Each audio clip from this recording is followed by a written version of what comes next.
Last आपकी posting कहाँ पे थी, वो एज क्या? मैं अलग अलग कुछ मार्केटिंग ओके।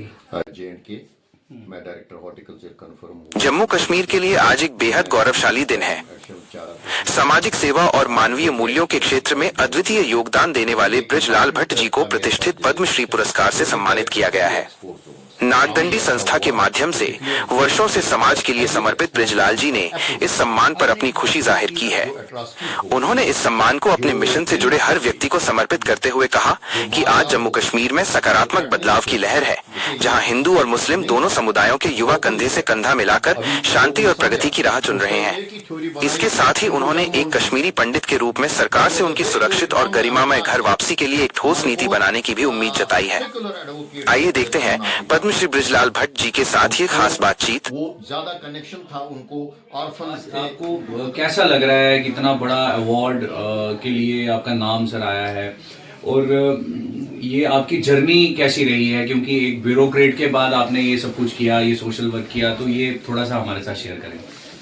देखिए, मैं बता रहा हूँ, जहाँ आप ब्यूरोक्रेट की बात करते हैं, वो सारा ईगो, वो सारा वो टेंट बांट जो होता है वो उसके साथ होता है।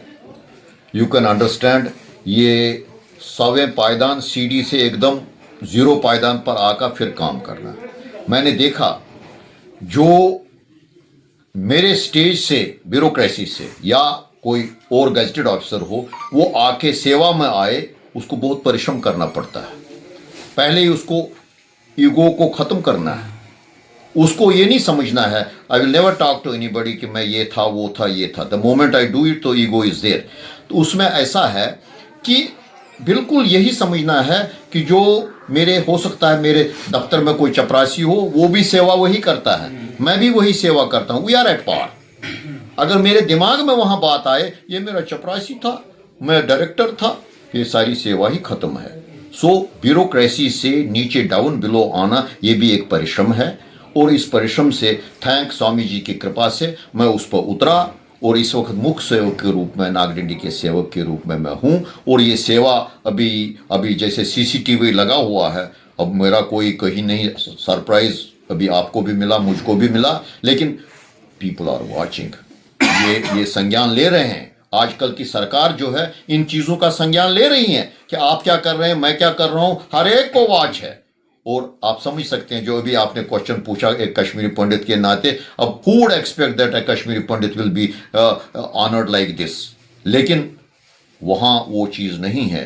कोई उसमें है, कोई इसमें है, कोई किसी रिलीजन में है, कोई किसी रिलीजन के। जो सोशल वर्क करता है, सेवा करता है, उसको मेरिट देते हैं, उसको रिकॉग्नाइज करते हैं, और वो रिकॉग्निशन हो गई है। मैं आपको ये बताता हूँ, जो आपने सवाल किया, जो मेरी पूरे सर्विस रही, सर्विस कैरियर, उससे the best portion of the life जो मैंने गुजारा है आज तक कर रहा हूँ। ये अवार्ड की बात नहीं कर रहा हूँ, आज तक सिर्फ रिटायरमेंट होने से के बाद आज तक जो मेरा पीरियड सेवा में रहा, इससे बिल्स मुझे कहीं नहीं महसूस हुआ। मैं सारा वर्ल्ड घूम के आया हूँ, कोई जगह नहीं जहाँ मैं नहीं गया हूँ।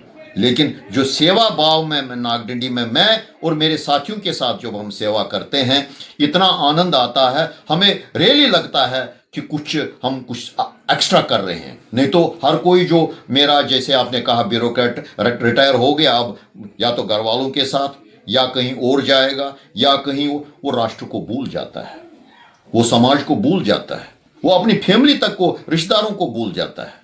लेकिन ऐसे लोग भी हैं जो रिटायरमेंट के बाद उन्होंने वही जो मैंने बोला, कोई दम घुटता है बॉन्डेज में, वो दम घुटन की दूर करने के लिए रिटायर होके वो चाहते हैं मैं ऐसा कुछ करूं जो मैं वहां नहीं कर सका। तो वही सेवा भाव। क्या क्या सर सेवा भाव की आपने बात की है, क्या क्या रहता है आपकी तरफ से? जिस तरह हम पढ़ रहे थे आपके बारे में, शिवर्स और कई सारी चीज़ें जो थी उसमें आप इंडल्ज हैं, तो थोड़ा सा ब्रीफ करके बताएं सर क्या क्या। देखिए, मैं आपको बताता हूँ, मैंने आपको बताया कि हम जो हमारे सारे ब्रांचेस हैं विवेकानंद केंद्र कन्याकुमारी के, सारे इंडिया में, उसमें हमारी भी एक ब्रांच है।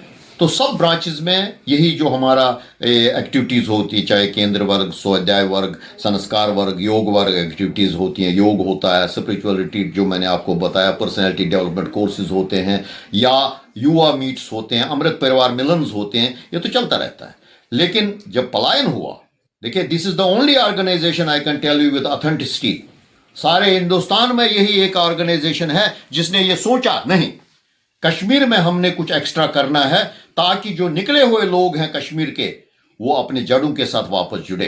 जब तक वो वापस नहीं आएंगे, जड़ों के साथ जुड़ेंगे नहीं, उनको खिंचाव नहीं लगेगा, सेटलमेंट प्रोसेस नहीं होगी।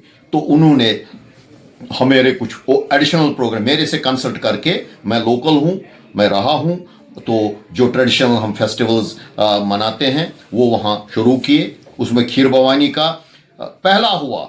ये क्यों हुआ? We wanted a place in Kashmir जो सेंट्रली लोकेटेड हो।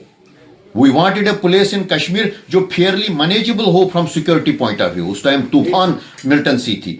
We wanted a place in Kashmir जिस पर टोटल आस्था हो कम्युनिटी की, और इनको पता होगा वो वही खीर भवानी। तो एक पहला जो भंडारा हुआ उसके लिए ये 65-70 किलोमीटर दूर है नागडंडी से। 2 ट्रक्स में पोल्स लाए, GI शीट्स लाए, वहां कोई रहने के लिए पानी नहीं मिल रहा था, शेड बनाया, तो एक सर्विस की भंडारा सर्विस। 300-400 लोग, वो भी सिक्योरिटी फोर्सेस। चलते चलते हमारा 27वां साल इस वक्त भंडारा का है, माता का होता है। 30,000-35,000 लोग आते हैं। अब यही भंडारा बाकी जगहों में होता है, चाहे कोपवाड़ा में, बारामूला में, अभी अनंतनाग के दूसरे हिस्सों में, पुलवामा में, मंजगाम में, जो है सब जगह हो रहा है। सो पीस हैज पर्कुलेटेड लैटरली। और ये जो हमारे यूथ हैं कश्मीर में, उनको हमने नागडिडी के साथ जोड़ा हुआ है। हमने कार्य स्थान बनाए हैं मटन में, यसू में, शेखपुरा में, अभी वीरवन में, जहां हम यही नागडिडी की सेवा एक्टिविटीज शुरू कर रहे हैं और उसमें हमारे बच्चे बच्चियां जुड़ी हुई हैं, वो कोई काम कर रहे हैं। तो यही एक थोड़ा सा चेंज हमारे विवेकानंद केंद्र कन्याकुमारी का है विज अदर ऑर्गेनाइजेशंस। तो सर तकरीबन 3.5 डिकेड्स अब होने वाले हैं, तो एक उम्मीद भी रखते हैं कश्मीरी पंडित की हमारी घर वापसी होगी, तो उसको लेकर सर क्या कहना चाहेंगे? देखिए अभी मैं कुछ ग्रुप्स हर जगह होते हैं ऐसे। कश्मीरी पंडित जो उसका पलायन हुआ, उसका पलायन नेशनलिज्म पर हुआ। यानी हमारे जो बुजुर्ग थे, हमारे ग्रैंडफादर्स, और ये हिस्ट्री है, फैरन में निकले लेकिन तिरंगा उधर अंदर था, और तिरंगा की वजह से ही, राष्ट्र की वजह से ही हमारा पलायन हुआ। ये स्वाभाविक है, जब कोई इनकम नहीं है कुछ रिलीफ मांगेंगे। अभी देखिए आप बाजार जाएंगे, एक ही दिन 5,000 रुपये खर्च करेंगे, 10,000। अब थोड़ा सा रिलीफ मिलता है, ये निर्वाण के लिए है। लेकिन अब भी जो कश्मीरी पंडित जो है वही राह लगाए हुए हैं नेशनलिज्म की, और वो लगाता रहेगा जब तक हमारी रेस जिंदा है। We are for nation, we will work for nation. उसमें बहुत प्रोग्रेस हुई है, तभी हमारे जो बच्चे वहां वॉलंटियर करके गए हैं। बहुत से लोगों ने बाहर रिजाइन करके गए, बिकॉज उनको अपनी मातृभूमि की खुशबू ने कश्मीर खींचा, और उनके प्रयास से, और वहाँ के मेजॉरिटी कम्युनिटी का जो यूथ है, उनके जॉइंट प्रयास से जो हो कश्मीर में नॉर्मल सी होगी। और कश्मीर में मैं समझता हूँ, मुझे तो कोई उसमें शक नहीं नजर आता है कि वही गोशवारा हो। मैं डायरेक्टर हॉर्टिकल्चर कन्फर्म हुआ हूँ J&K का। मैं उस टाइम एडिशनल चारा पर्सन भी रहा, JK HPMC का भी MD रहा। लेकिन एक इम्पॉर्टेंट था मेरे पास designation, project director agri export zones. काम भी अच्छा हुआ तो declare J&K as agri export zone for atrocities हो गई, जो किलिंग्स हो गई, जो मारदाड़ हो गई, जो थ्रेटनिंग्स हो गई। देखिए ये किसी से छुपी नहीं बात है, मैं ओपनली कहता हूं। अभी लोगों ने समझा, उस टाइम एक ही थ्योरी बनाई थी, इनको जगमोहन ने निकाला।